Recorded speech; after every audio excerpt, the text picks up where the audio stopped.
I'm a silhouette artist, which means I attend not just weddings but all kinds of events, cutting portraits out of paper with a little pair of scissors, and which is a very simple thing to do. It's a very old English tradition, and it goes down very well. I work very fast. Typically I can cut a silhouette out in about 1.5 to 2 minutes. So at an average wedding I'll go around a fair portion of all the guests and cut out little portraits for them as a souvenir to take home.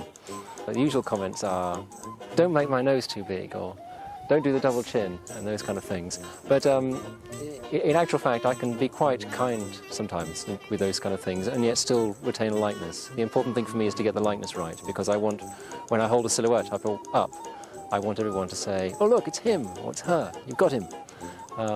But I find that the likeness resides in the whole shape of the head and the way it relates to the neck, rather than simply in the sort of the chin or the nose or anything like that. The trick, people often ask me that, and there isn't really a trick.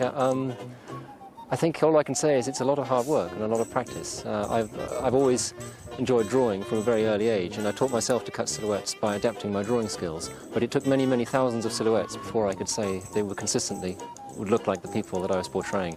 In the early days I used to do like one good one and then one not so good one, and that's not a good thing to have at a wedding.